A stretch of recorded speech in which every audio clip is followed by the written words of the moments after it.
सतगुरुदेव की जय। बंदी छोड़ कबीर साहिब जी की जय। बंदी छोड़ गरीबदास जी महाराज जी की जय। स्वामी रामदेवानंद जी गुरु महाराज जी की जय हो।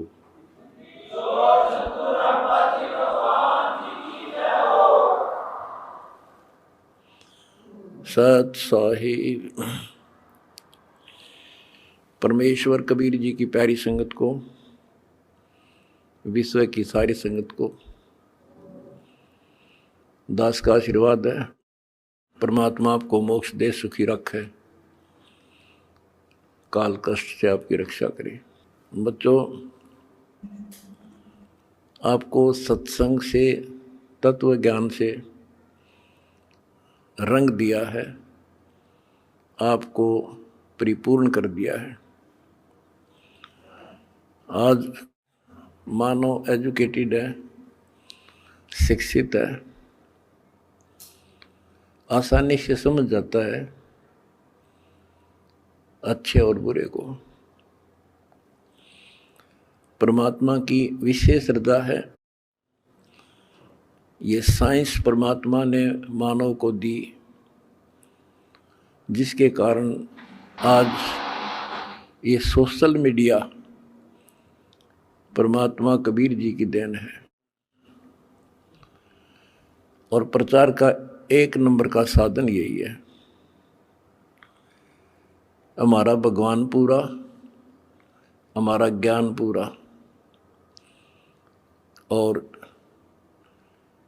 समाज की सभी बुराइयों से मुक्त मेरे भक्त भी देवी देवता से कम नहीं।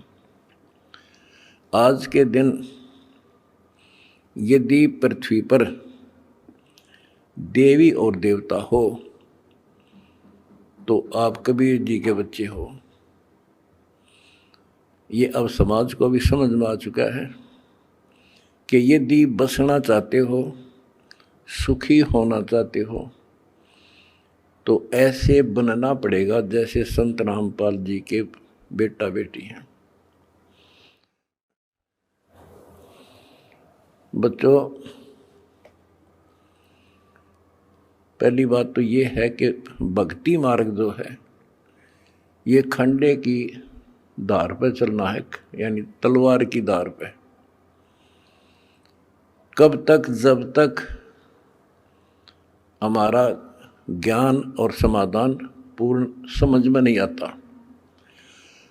और जब ये समझ आ जाता है, इसमें आने वाले कष्ट जो होते हैं वो हमारे लिए वरदान बनते हैं। ये अब आपके आसानी से समझ में आ जाएगा। अध्यात्म की सफलता का मूल कारण है कि राज्य क्रमता राम की, रजा दरे जो शीस, दास गरीब दरस परस, तिस बैठे जगदीश। ज्यों राखे त्यों ही रहूं, और मेरा के चारा, खाने जाद खरीद हूं, गुलाम तुम्हारा। आपको सत्संग के माध्यम से सुना करते हैं हम, कई उदाहरण भी दिए जाते हैं कि एक राजा था, वो नास्तिक था, उसका वजीर आस्तिक था। और भगवान पर विश्वास करने वाला था कि जो परमात्मा करता है वो अच्छा करता है। बहुत अच्छा हुआ। एक बार राजा अपनी तलवार को की धार चेक कर रहा था, खड़ा खड़ा। आसपास और भी मंत्री थे और वो आस्तिक मंत्री भी खड़ा था।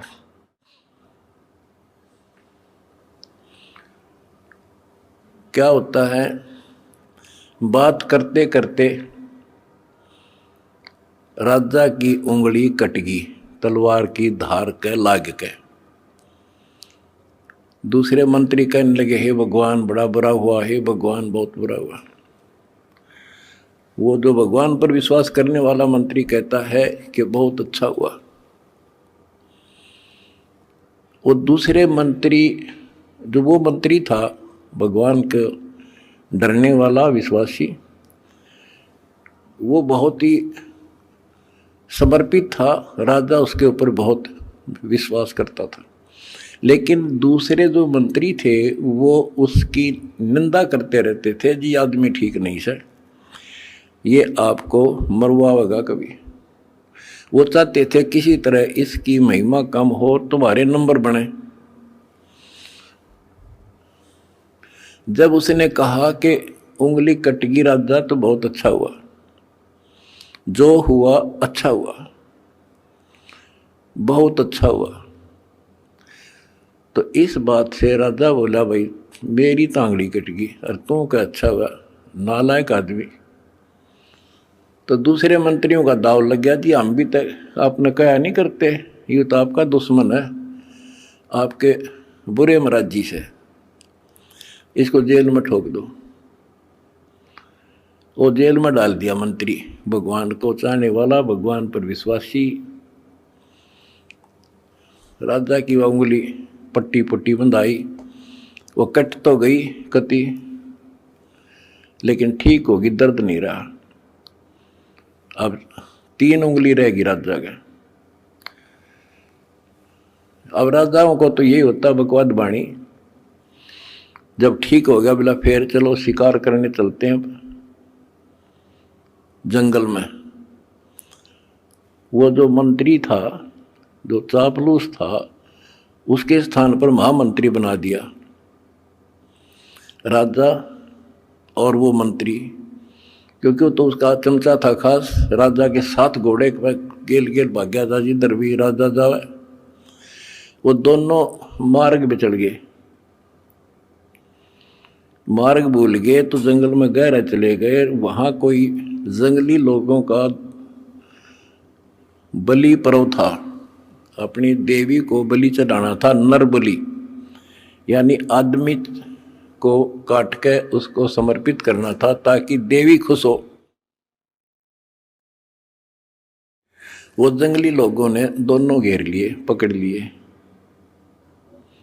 पुरोहित के पास लाकर खड़े कर दिए कि 2 मिल गए। पुरोहित बोला 2 और बढ़िया, दोनों को चढ़ा दो। पहले इनके अंग देखो, अंग भंग ना हो, कोई काना, कोई उंगली हाथ कटा हुआ ना हो। देखा जब चेकिंग हुई तो राजा की उंगली कट रही। पुरोहित को बताया गया जी एक तो ठीक ठाक है, एक की एक उंगली कटी हुई है। वो बोला भाई वो डिफेक्टिव है, ये नहीं चढ़ेगा, इसको छोड़ दो, और इसको ये ठीक है, फिट है। और दूसरा जो चापलूस था मंत्री, उस भगत की रोज निंदा कराया करता था, वो फंस गया और वो चढ़ा दिया बलि, राजा छोड़ दिया। अब राजा ने तो उस मंत्री की कोठरी का गबाट जाकर पीछा देखा, जिस जेल में रोक रखा था कोठरी में, उसको खुलवाया और उससे कौड़ियों मिलानो, अग भाई उस दिन आप ठीक को थे, अग बहुत अच्छा हुआ, जया मेरी उंगली ना कट्टी होती तो आज मेरी जान जानी थी। भाई मैंने आपको नाजायज तंग किया, माफ कर दे। बोला जी आप राजा, मैं मंत्री, मैं के माफ करूं, आप जो करो और कर लियो, पर एक बात बता, मेरी उंगली कट गई तो मेरे लिए तो अच्छा हुआ, पर आपको 6 महीने की जेल हुई, आपके लिए क्या अच्छा हुआ? मेरे लिए मेरी जान बच गई, क्योंकि मैं आपके साथ होता उस महामंत्री की जगह, आज मैं बलि चढ़ता। ये 6 महीना की जेल में मेरी मौत बच गई। तो बच्चों, परमात्मा जो करता है अच्छा करता है। इस 11 साल की तपस्या में क्या पता कौन सी करड़ाई टड़ी हो, और परमात्मा जो करता है वो अच्छा करता है। हमारे मन में कभी दोष से नहीं आया, ना सोचिए कि गलत हो सकता है। फिर विश्वास बिना भगवान नहीं मिलता। तो इसी प्रकार हमने परमात्मा के ऊपर समर्पित रहना होगा। क्या होता है, जैसे 9 नकली दुकान है और एक असली होती है। इंसान नकलियों पे घूम घूम के ठग के और सबको एक आंख से देखता है, सारे इसे हैं। तो इसी प्रकार आज संत मार्ग के अंदर संतों की जो कथनी और करनी है उसमें बहुत अंतर है। इस करके समाज ने ज़्यादा से ज़्यादा गणी नहीं तो 50% समाज रिजेक्ट कर चुका है साधु संतों को। अपने हिसाब से चाहे कोई पत्थर पूज रहा है, चाहे कोई तीर्थ जा रहा है, वो कर रहा है। इसका कारण क्या है कि हमें परमात्मा का ज्ञान नहीं हुआ और परमात्मा से मिलने वाला लाभ हमें प्राप्त नहीं हुआ। जो भी हमने साधनाएं की, परमात्मा को पाने के लिए राज त्याग दिए, घर छोड़ दिए, कठिन तपस्याएं की, लेकिन जो परमात्मा से अपेक्षित होता है वो मिल नहीं पाया। आखिर में इंसान नास्तिक हो गया, चोरी करके उस पूर्ति को पूरा करने लगा। रिश्वत लेकर न सोचा सेठ बनूं, कभी नहीं बन सकता, सपने में भी ना सोचना। ये कथाएं आपको बहुत सुना रखी हैं दास ने।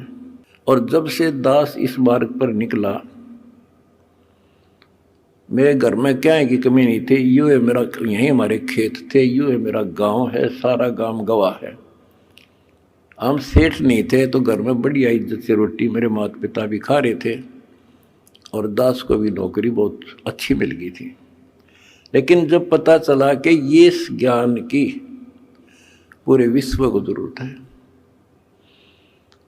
संत गरीबदास जी की वाणी है, अगम निगम को खोज ले और बुद्धि विवेक विचार, उदय अस्त का राज मिले तो बिन नाम बेगार। बताओ, यह छोटी बात नहीं है। भक्ति ना करने वाला तो सारी पृथ्वी का राजा बन जा, उसका भविष्य जीरो होता, जीरो।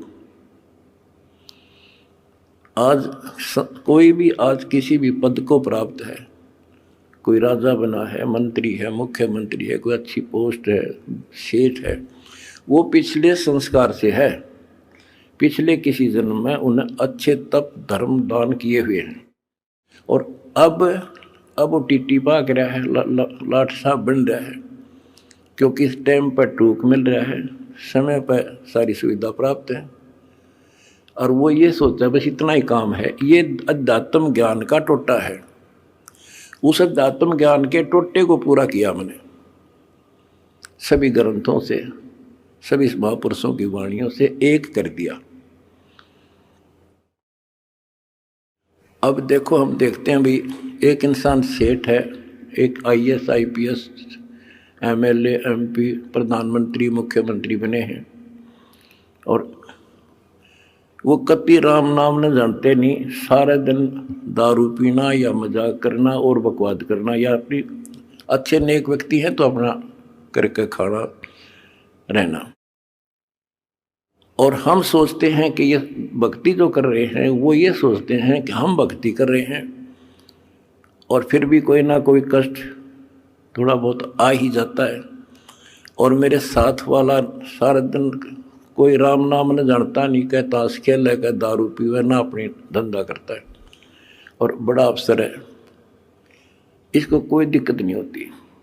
तो ये ऐसे समझना होगा आपने, जैसे इन्वर्टर की बैटरी है, वो चार्ज कर दी और इन्वर्टर है नहीं, फिर हटा दिया, तो जब तक उसमें वो कैपेसिटी है उसकी वो चलेगी और पंखे भी चलेंगे, कूलर भी चलेगा, लाइट भी जग रही होगी।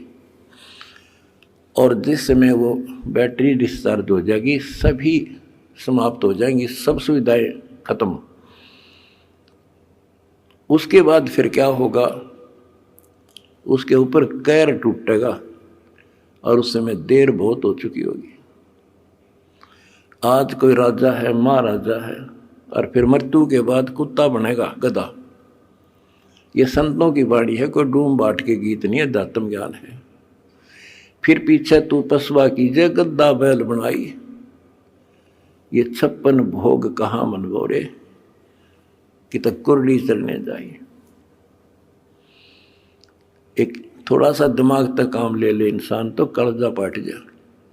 आज सारी सुविधाएं हैं, समय पर सब मिल रहा है, और मृत्यु के उपरांत क्या होगा, कुत्ता बनकर धक्के खागा।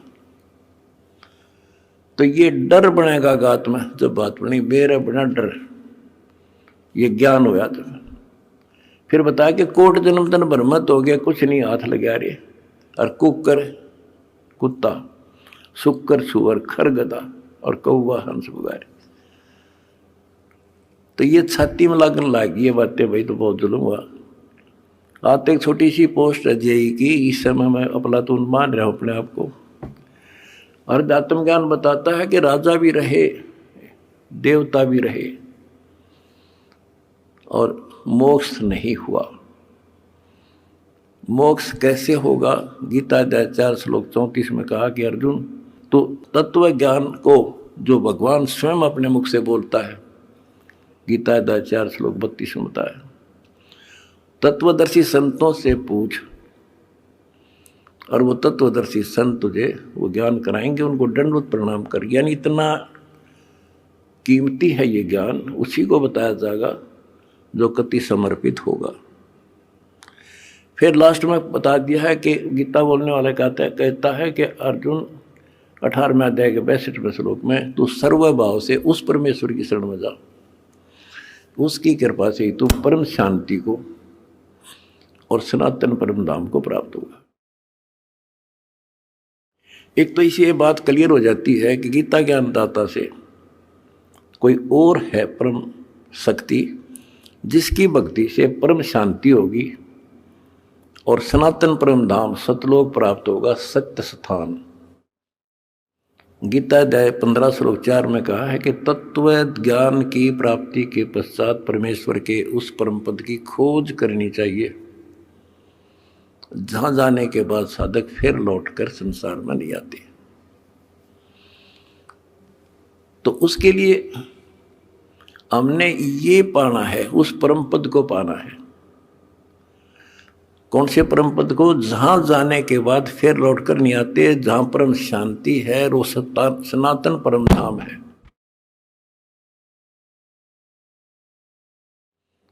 तो वो कैसे प्राप्त होगा,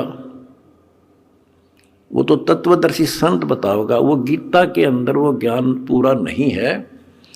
अगर गीता जी में ज्ञान पूरा होता तो लिख देते वो एक चैप्टर और, कि उस चैप्टर में पढ़ ले जो मैं उस परम अक्षर ब्रह्म की प्राप्ति का जो ज्ञान है।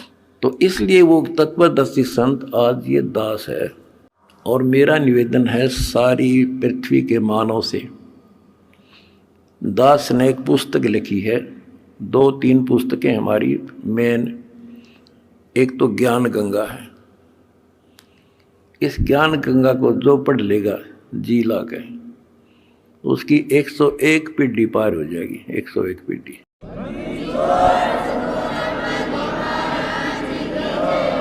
ये सारा ज्ञान कति मेरी आत्मा समझ लेना हो, ज्ञान गंगा ऐसे गजब तरीके से तैयार कर रखी है। जब इंसान होगा निष्पक्ष भाव से पढ़ लेगा, वो औरन बताता फिरेगा। इन देखते तो है नहीं, हाहाकार मचाते हैं, इसमें ये लिख दिया वो लिख दिया। एक भी उस पुस्तक में बगैर शास्त्र प्रमाण पर शब्द नहीं बोला। अगर उसमें जो लिखा हुआ गीता से, वेद से, पुराण से, कुरान से, बाइबल से, अगर उसमें गलत है तो फिर वो आपकी पुरानी पुस्तकें खराब हैं। लेकिन पुस्तक गलत नहीं, हमारी बुद्धि खराब है, हम समझ नहीं पाए। दूसरी पुस्तक है जीने की राह। उस जीने की राह पुस्तक पढ़ के करोड़ों भक्त सुधर गए, बच्चे छोटे छोटे भी। वह ऐसी गजब समाज सुधार की पुस्तक है। आज यो लिव एंड रिलेशन का जो आग लाग रही है लव मैरिज की, इस पुस्तक को पढ़कर कोई ना तो लव मैरिज करेगा, और ना ही लिव इन रिलेशनशिप में रहेगा, ना बुराई करेगा, ना समाज के अंदर एक देवता बनकर रहेगा। ऐसी गजब की पुस्तक है।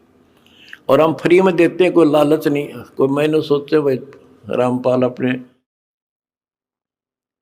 कोई लालच कर रहा होगा, ये समाज ने पता चल गया मैं लालची हूं कि ना हूं। मैं केवल परमार्थी हूं और परमार्थ की ट्रेनिंग मैंने अपने बच्चों को दे रखी है। और ये कुर्बान है, इनको को दुखी दिखाई देगा, ये आप रोटी नहीं खाओगे उसको खिलाओगे। आज इनको ऐसा ज्ञान ऐसा निर्बल कर दिया। और हमने भी ठान ली है, पहले तो भारत को विश्व सोने की चिड़िया बनावांगे। वो बनेगी कैसे?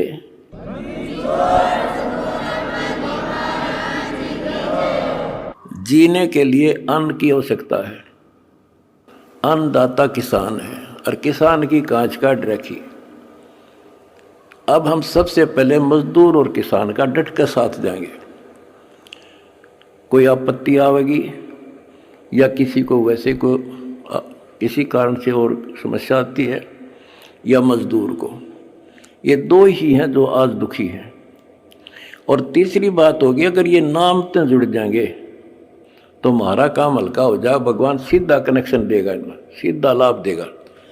अब भगवान कहते नाम क्या करता है, भगवान क्या करता है। जैसे शुरुआत में हमारे गांव में लाइट बिजली नहीं होती थी, और बिजली की तरह शुरुआत हुई लगवाने की, तो एक आधी जगह को एक्सीडेंट हो गया, इंसिडेंट न्यों पता लग गया भाई वहाँ बिजली ने पकड़ लिया, मर गया। तो उससे और डर बन गया लोगों के। हमारे गांव में बिजली की शुरुआत हुई, मैं जब जेई लगा ही था तब तक हमारे घर में बिजली नहीं थी, सन 1977 तक। और ना नीयत थी लगवाने की। तो मैंने आके, अपने एक दोस्त था मेरा यहाँ, वो बिजली का काम करता था, कुछ लोगों ने लगवा ली थी गांव में भी। मैंने उसको कहा भाई तो घर वालों से कह तो सामान ले आ, मैं सामान दे दूंगा, बता कितना सामान क्या फिटिंग का इसमें पैसे लगेंगे। उसने बताया 1200 रुपये लगेंगे, मैंने दे दिए। वो सामान लेकर घर आ गया, मैं चला गया ड्यूटी पे। और वो बोला भाई मेरा ताऊ ने बोला, तुम्हारा उम्र में छोटा था, उनने एक चाचा था, मेरा ताऊ बाबू फादर का भाई लगे, बोला भाई थारा बिजली लानी है। वो बोला तो अपने माँ बाप का ला ले बिजली, भाग जाड़ा की तो बकवास करे तो मारे क्यों लाओ बिजली, तो अपने ला ले। यानी बिजली को इतना गलत समझते थे। जब तो मजाक चल रहा था उनका, फिर माँ आ गया सामने, तो वो बोला भाई, और ने बोले थारे घर वाले, तो बोला तुम अपना ला लो इस बिजली ने। वो बोला कोई बात ना, इन बेरा को ना तू फिटिंग कर दे। फिटिंग करवा दी, कनेक्शन ले दिया, मोटर लगा दी। पहले हाथ से काटा करते नो सानी, और मेरी माता ने पीछा करती 2-2 घंटे 2 किलो वाचा किलो दी। जब उनके सामने वह लाइट चली और मोटर कट्टा कट सानी काट दी, फिर ने बोले भैया तो भूला लाग रही थी तो पहले लवानी थी। तो बच्चों इसी प्रकार और परमात्मा की पावर का कनेक्शन है जो आज दास एक लाइन में मिलकर आपको दे रहा है। जिसका यू लाग जाएगा कट्टा कट काम होगा आप।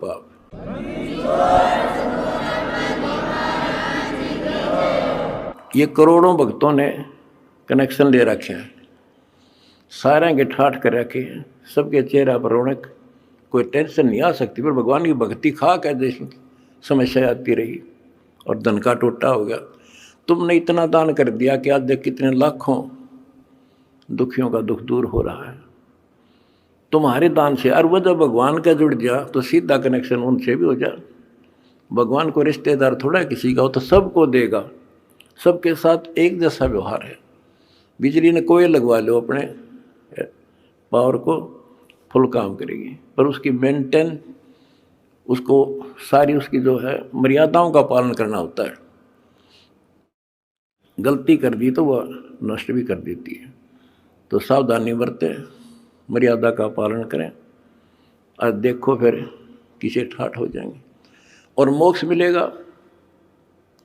ये तो रूंगे में मिलेंगे, यहाँ के सुख तो रूंगा, असली जड़ तो मोक्ष है। वहाँ चले जाएंगे जहाँ जाने के बाद फिर लौटकर संसार में नहीं आते। सत साहिब।